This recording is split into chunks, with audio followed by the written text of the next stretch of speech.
2 লাখ টাকা পর্যন্ত, অথচ তাদের মা সকাল থেকে সন্ধ্যা পর্যন্ত দাসীবাদীর মতো খাটতেছে, ঘরের সমস্ত কাজ করতেছে। হ্যাঁ, ধরেন কাপড় চোপড় পরিষ্কার করা থেকে শুরু করে খাবার গরম করা, বিভিন্ন ধরনের কাজ করে যাচ্ছে। হতে পারতো 1.5 লাখ টাকা দিয়ে একটা ফোন না কিনে সে যদি 40,000 টাকা দিয়ে একটা ওয়াশিং মেশিন কিনে দিত, তাহলে তার মায়ের অর্ধেক কষ্ট কিন্তু কমে যেত। হতে পারতো মাত্র 20,000 টাকা দিয়ে সে একটা ওভেন কিনে দিত, তার মায়ের খাবার গরম করার জন্য এত কষ্ট করতে হতো। এরপরেও কিন্তু সে দামি একটা ফোন ব্যবহার করতে পারতো। কখনো কি আমরা এভাবে ভেবে দেখেছি যে আমি যে এত টাকা দিয়ে ফোন ব্যবহার করছি, এই ফোনে এমন কি আছে, কি এমন জরুরি জিনিস তার মধ্যে আছে যার কারণে আমার এত টাকা দিয়ে ফোনটা ব্যবহার করতে হবে, অথচ আমার মা বা আমার বোন এত কষ্ট করবে?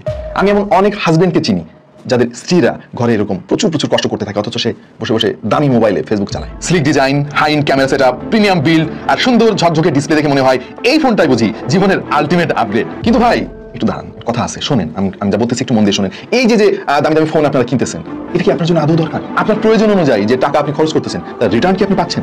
ধরেন আপনি 1.5 লাখ টাকা দিয়ে খুব দামি একটা ফোন কিনেন, আপনি কি পাচ্ছেন সেই ফোনে? স্লাইটলি বেটার ক্যামেরা, যেটার 80% ক্ষমতা কি আপনি হয়তো সেটা জানেন না। খুবই শক্তিশালী প্রসেসর, যেটা আপনি ব্যবহার করতেছেন ফেসবুক আর ইউটিউব ব্রাউজ করার জন্য। সেই সঙ্গে প্রিমিয়াম ডিজাইন, যেটা আপনি ঢেকে রাখতেছেন ব্যাক কভার দিয়ে। বিশাল ব্র্যান্ড ভ্যালু, আপনি হয়তো ভাবতেছেন যে বন্ধু মহলে আপনার সে একটা নাম হচ্ছে, কিন্তু বাস্তবে পাচ্ছেন অন্য জিনিস। কিন্তু বাস্তবতা একেবারে ভিন্ন। চলেন আমরা এবার বাস্তবতাটা দেখে আসি, এই দামি ফোনে মূলত কি হয়। দেখেন, দামি ফোনে অনেক ফিচার দেওয়া হয় যেগুলো বেশিরভাগই আপনার দৈনন্দিন জীবনে কোনো কার্যকর ভূমিকা রাখে না। 200 মেগাপিক্সেলের যে দামি ক্যামেরা সিস্টেম আপনার ফোনে, এই 200 মেগাপিক্সেল দিয়ে আপনি কি করেন? মূলত আপনি তো ছবি তুলে সর্বোচ্চ ফেসবুকে আপলোড করেন, অথবা হোয়াটসঅ্যাপে কোনো বন্ধুকে শেয়ার করেন, অথবা রেস্টুরেন্টে গিয়ে একটু বন্ধুদের সঙ্গে ছবি তুলতেছেন, বাইরে যখন যাচ্ছেন সুন্দর ব্যাকগ্রাউন্ড দেখে একটা ছবি তুলতেছেন।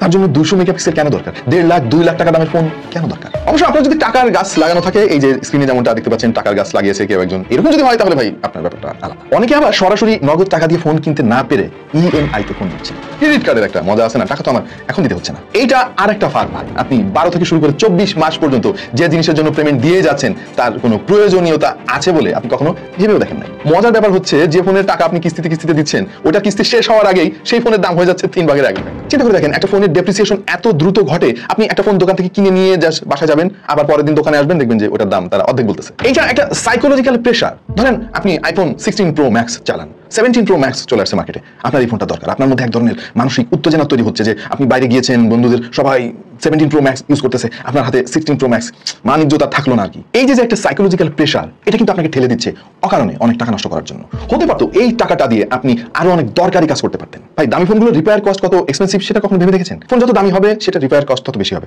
আমার Xiaomi 11 Ultra ডিসপ্লে একবার নষ্ট হয়ে গিয়েছিল, ওইটার ডিসপ্লে রিপেয়ার করতে গিয়ে আমি শুনলাম যে ডিসপ্লের দাম 65,000 টাকা। সো 65,000 টাকা দিয়ে 3-4টা ফোন কেনা হয়ে যাবে। এনিওয়ে, আমি জানি অনেকে হয়তো ভাববেন যে ভাই তাহলে আপনি দামি ফোন কেন চালান, আপনারা আইফোন কেন চালান, দামি দামি ফ্ল্যাগশিপ ফোন আপনারা কেন চালান? হ্যাঁ, এটার উত্তর আমি দিব এই ভিডিওতে। আমি ভেবে রেখেছিলাম। দেখেন ভাই, আমরা তো সমালোচনাকারী, আমরা তো প্রোডাক্ট কম্পেয়ার করি, বিভিন্ন প্রোডাক্টের সঙ্গে আমরা কম্পেয়ার